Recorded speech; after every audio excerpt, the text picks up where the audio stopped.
Tape 3W suivi d'école au Sénégal.com. À école au Sénégal, c'est facile, tu n'as qu'à te connecter. Tape école au Sénégal, les leçons sont beaucoup plus détaillées. Chers élèves, me voici encore en face de vous pour vous parler d'une science de synthèse en chimie. Aujourd'hui, je vais vous présenter le chapitre sur l'acide carboxylique et dérivés. Acide carboxylique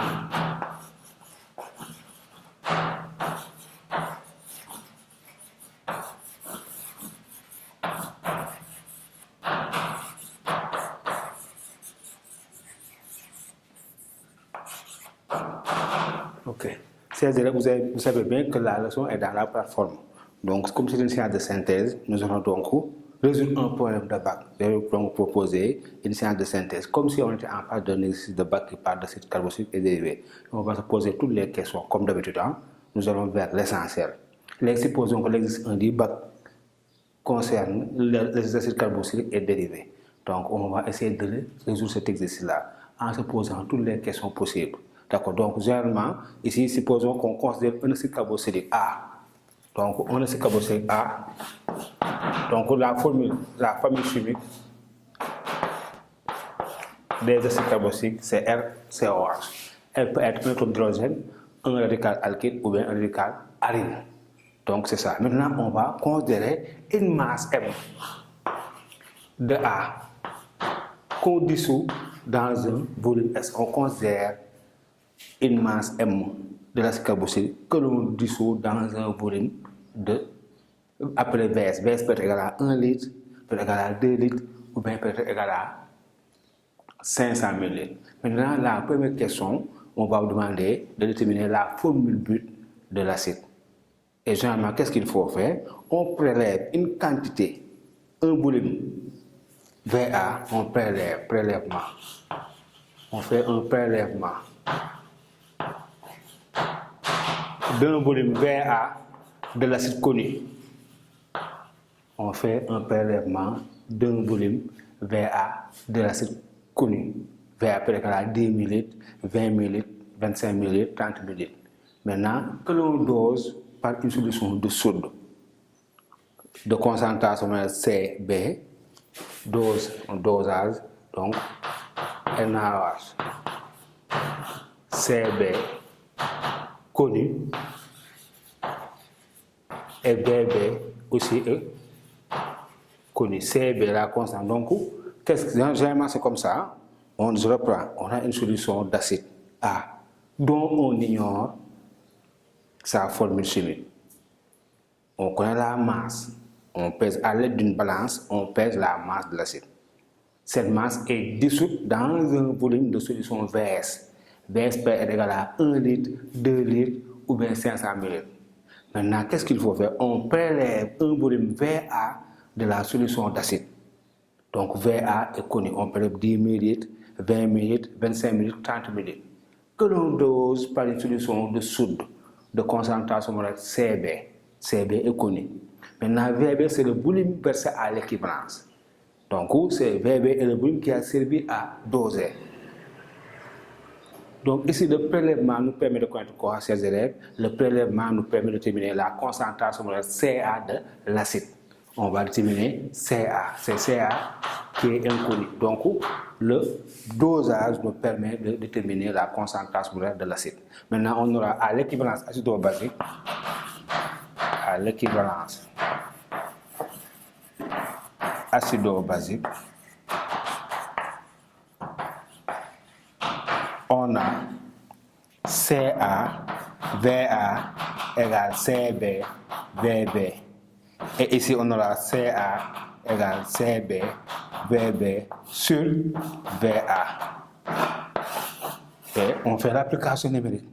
Et CA sera connu parce que CB est connu, VB est connu, VA est connu, donc CA sera connu. Donc on connaît CA, ça c'est la première question.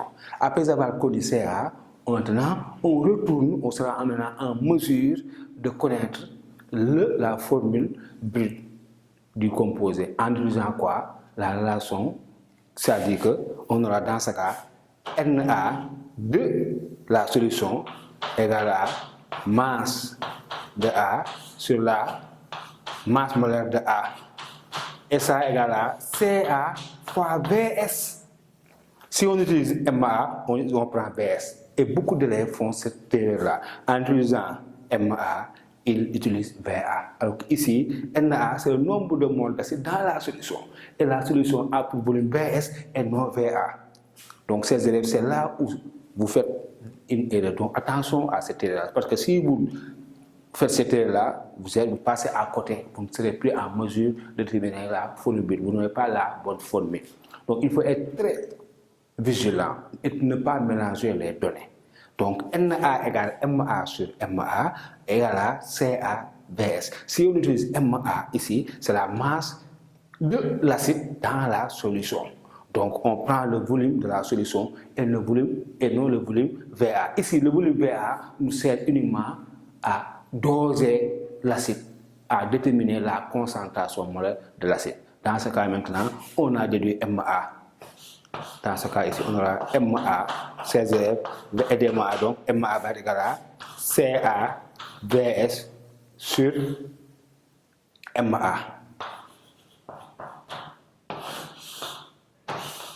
Ici, Ma est connu,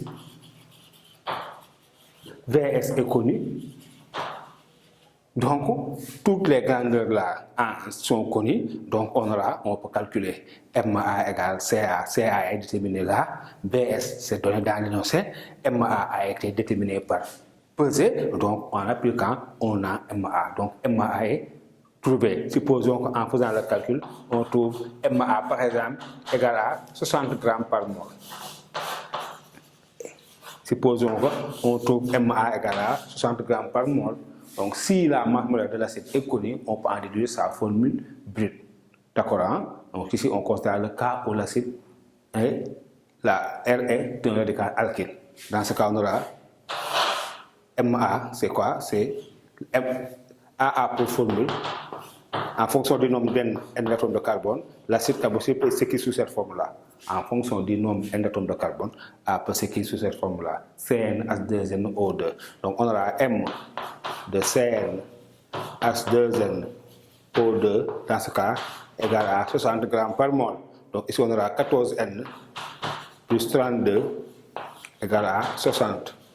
14N égale à 60 moins 32. Égale à quoi? 28. Dans ce cas, on aura N égale à 2. D'où AA pour formule B, C2H4O, O2. Donc ici, si on, dans ces conditions-là, on a AA pour formule B, C2H4O2. Après avoir déterminé la formule B de A, on va demander d'écrire sa formule semi-développée et de donner son nom. Donc, la formule semi-développée, on va demander FSD et non de A. Formule semi-développée et non de A. Donc ici, la formule semi-développée, ici, c'est un acide carboxylique, donc il faut bien faire apparaître la fonction carboxyle, COH. Donc comme c'est un acide carboxylique, il faut bien faire apparaître la fonction. Donc on aura CH3, COOH. Et ça, c'est la FSD de A. Et ici, le nom sera quoi? Acide éthanoïque. Acide éthanoïque. Donc ici, la formule. D'accord, donc ça, c'est la première question. D'accord, qui vous permettra de répondre aux questions suivantes. Donc, attention, ça, c'est classique. C'est un exercice classique. Donc, la détermination de formule donne généralement on pose cette question-là. C'est classique. Donc, il faut bien maîtriser ça pour pouvoir répondre aux prochaines questions. Après, une fois qu'on a déterminé la formule semi-développée, qu'est-ce qu'on va vous demander, chers élèves? Donc, on peut vous demander d'écrire la réaction que l'acide a réagi avec, par exemple, le propane 2-ol.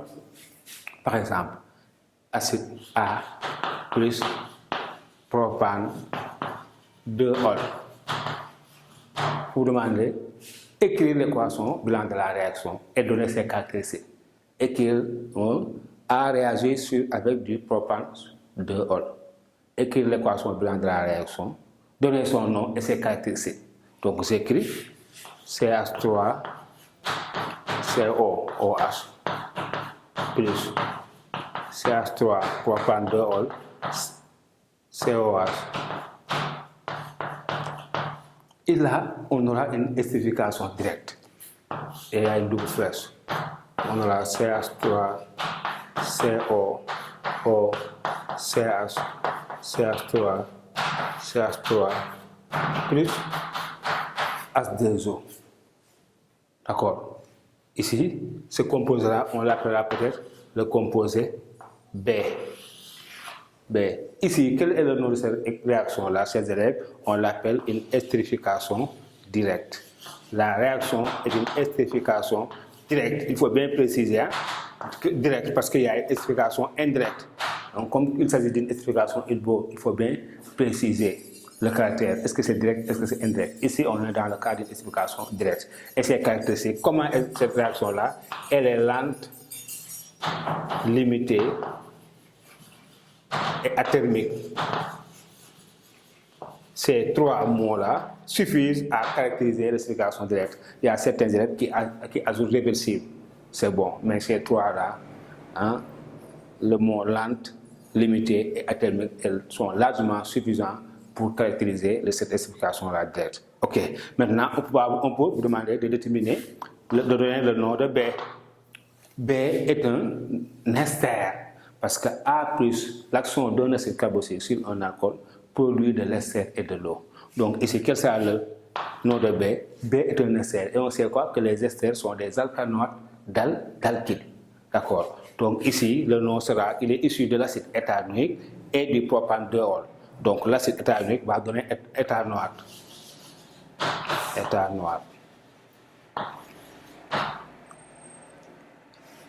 Et le propane 2-ol va donner le radical isopropyl.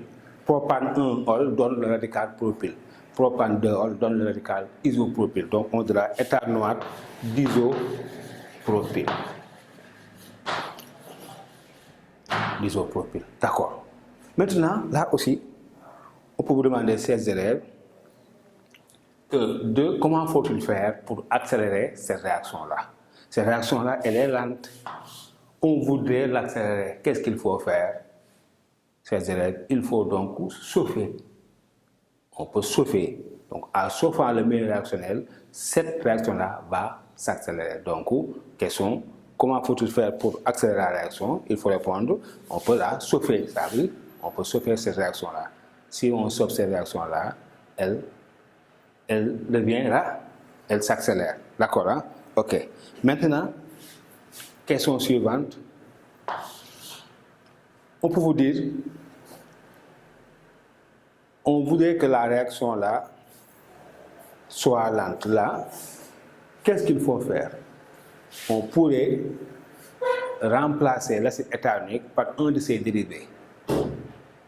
Hein? Le chlorure d'éthanoïde ou bien l'anhydride éthanoïque. Dans ce cas, il va falloir donc écrire. On peut vous demander d'écrire la réaction de synthèse du chlorure d'éthanoïde et la réaction de synthèse de l'anhydride éthanoïque. Donc, pour avoir un chlorure d'acide à partir d'un acide carboxylique, il faut faire réagir un réactif coloré. Le PCl5 pourrait faire l'affaire, ou bien le chlorure de thionyl SOCl2 pourrait faire l'affaire. Donc, par exemple, si on aura CH3 COOH plus SOCl2, ça donne CH3 COCl plus SO2 qui se dégage plus HCl. Et là aussi, on peut vous demander de donner le nom de ce composé-là. Il dérive de l'acide éthanoïque, on l'appellera donc, ces élèves, aidez-moi à donner le nom, on l'appellera chlorure d'éthanoïde. Chlorure d'éthanoïde. Ok. Là aussi, on pouvait utiliser le PCl5, le pentachlorure de phosphore. CH3 CO OH plus PCl5. Ça donne CH3 CO Cl, le chlorure d'éthanol, plus POCl3 plus HCl. Là aussi c'est le chlorure, d'accord. Donc le chlorure d'éthanol, lorsqu'il agit sur le propandiol, on a une réaction qui est rapide et totale. L'esterification serait une esterification indirecte. Sénégal, jana tugaru basona manga jangale gita do bouger do faywa. Nga élève te tollu ci examen li nga soxla am na fi te mu gën a. Assuré que